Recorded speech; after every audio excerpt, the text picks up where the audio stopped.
The Zodiac was a serial killer active in the Vallejo, California area in the late 60s and early 70s. He claimed to have killed 37 people, but has only 7 confirmed victims.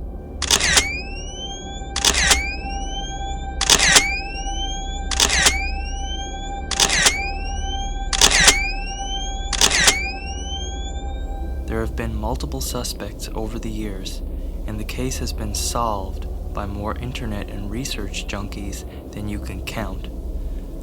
Although the identity of the madman has never been solved, his horrible acts have not been without a small glimpse into the mind of a man who destroyed families, terrorized thousands, and taunted the police force the entire time.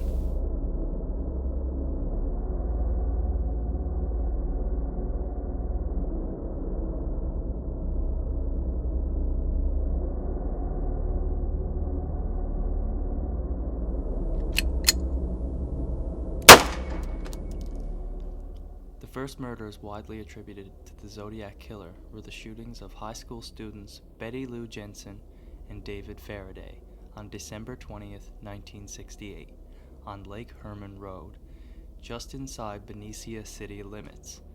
The couple were on their first date and planned to attend a Christmas concert at Hogan High School about 3 blocks from Jensen's home. The couple instead visited a friend before stopping at a local restaurant and then driving out on Lake Herman Road. At about 10:15 p.m., Faraday parked his mother's Rambler in a gravel turnout, which was a well-known lover's lane. Shortly after 11 p.m., their bodies were found by Stella Bourget, who lived nearby.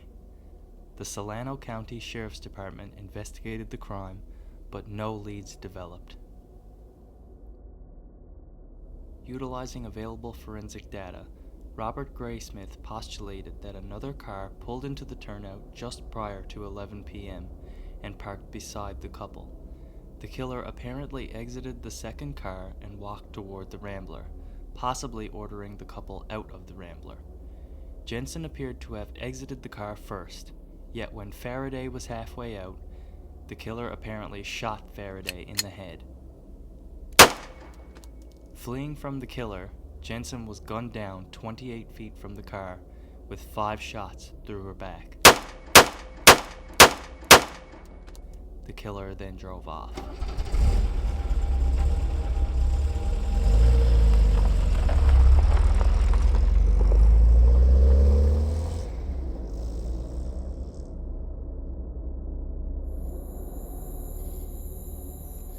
Just before midnight on July 4th, 1969, Darlene Farron and Michael Mageau drove into the Blue Rock Springs Park in Vallejo, 4 miles from the Lake Herman Road murder site, and parked. While the couple sat in Farron's car, a second car drove into the lot and parked alongside them, but almost immediately drove away. Returning about 10 minutes later, this second car parked behind them. The driver of the second car then exited the vehicle, approaching the passenger side door of Farron's car, carrying a flashlight and a 9mm Luger.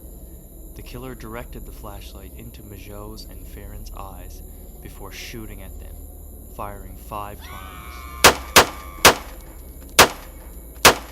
Both victims were hit, and several bullets had passed through Mageau and into Farron. The killer walked away from the car, but upon hearing Mageau's moaning, returned and shot each victim twice before driving off. On July 5th, 1969, at 12:40 a.m., a man phoned the Vallejo Police Department to report and claim responsibility for the attack. The killer also took credit for the murders of Jensen and Faraday 6.5 months earlier. The police traced the call to a phone booth at a gas station near Springs Road, about 3/10 of a mile from Farron's home, and only a few blocks from the Vallejo Police Department. Farron was pronounced dead at the hospital. Mageau survived the attack despite being shot in the face, neck, and chest.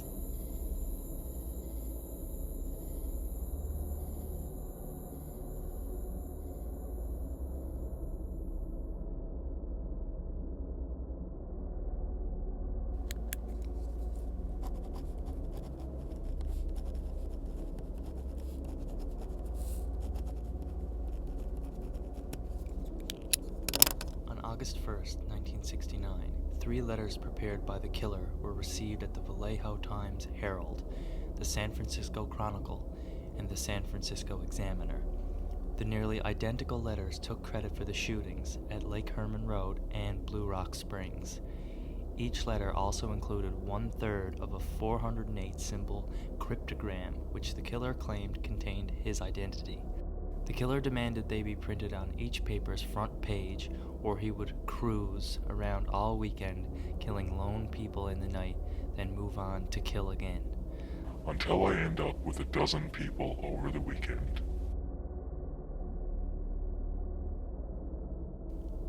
On August 7th, 1969, another letter was received at the San Francisco Examiner with the salutation, Dear Editor, this is the Zodiac speaking. This was the first time the killer had used this name for identification. The letter was a response to Chief Still's request for more details that would prove he had killed Faraday, Jensen, and Farron. In it, the Zodiac included details about the murders which had not yet been released to the public, as well as a message to the police that when they cracked his code, they will have me. On August 8th, 1969, Donald and Betty Harden of Salinas, California, cracked the 408-symbol cryptogram. It contained a misspelled message in which the killer said he was collecting slaves for the afterlife. No name appears in the decoded text, and the killer said that he would not give away his identity because it would slow down or stop his slave collection.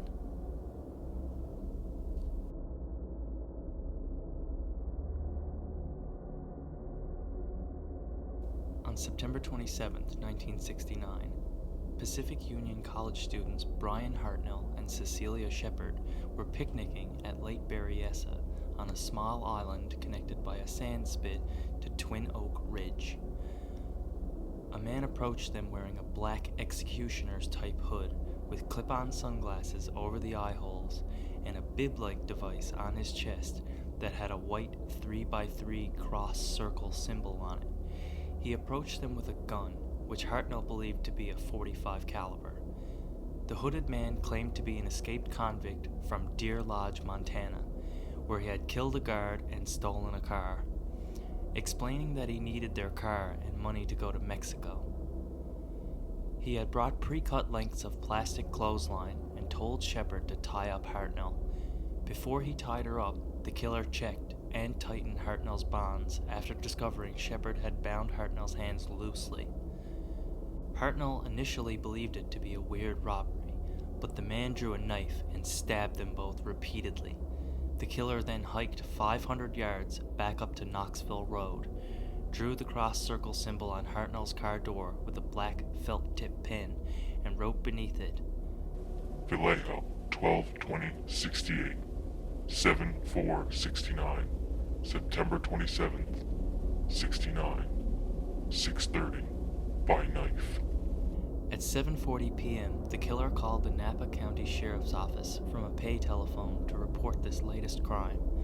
The phone was found, still off the hook, minutes later at the Napa Car Wash on Main Street in Napa by CVON radio reporter Pat Stanley, only a few blocks from the sheriff's office, yet 27 miles from the crime scene. Detectives were able to lift a still wet palm print from the telephone, but were never able to match it to any suspect. After hearing their screams for help, a man and his son who were fishing in a nearby cove discovered the victims and summoned help by contacting park rangers. Napa County Sheriff's deputies Dave Collin and Ray Land were the first law enforcement officers to arrive at the crime scene. Cecilia Shepard was conscious when Collins arrived, providing him with a detailed description of the attacker. Hartnell and Shepard were taken to Queen of the Valley Hospital in Napa by ambulance. Shepard lapsed into a coma during transport to the hospital and never regained consciousness. She died 2 days later, but Hartnell survived to recount his tale to the press.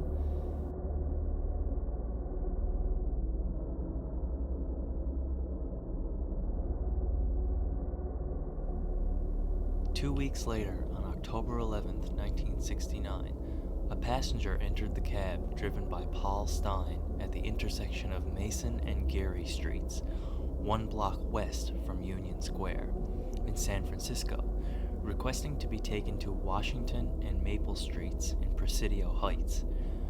For reasons unknown, Stein drove 1 block past Maple to Cherry Street. The passenger then shot Stein once in the head with a 9mm, took Stein's wallet and car keys, and tore away a section of Stein's blood-stained shirt tail. This passenger was observed by 3 teenagers across the street at 9:55 p.m., who called the police while the crime was in progress. They observed a man wiping the cab down before walking away towards the Presidio, 1 block to the north. 2 blocks from the crime scene, Officer Don Falk, responding to the call, observed a white man walking along the sidewalk and stepping onto a stairway leading up to the front yard of one of the homes on the north side of the street. The encounter lasted only 5 to 10 seconds. The radio dispatcher had alerted to be on the lookout for a black suspect, so they drove past him without stopping. The mix-up in descriptions remains unexplained to this day. A search ensued, but no possible suspects were found. The 3 teen witnesses worked with a police artist to prepare a composite sketch of Stein's killer. Then, a few days later, this police artist returned, working with the witnesses to prepare a second composite sketch of the killer. Detectives Bill Armstrong and Dave Toshi were assigned to the case. The San Francisco Police Department investigated an estimated 2,500 suspects over a period of years.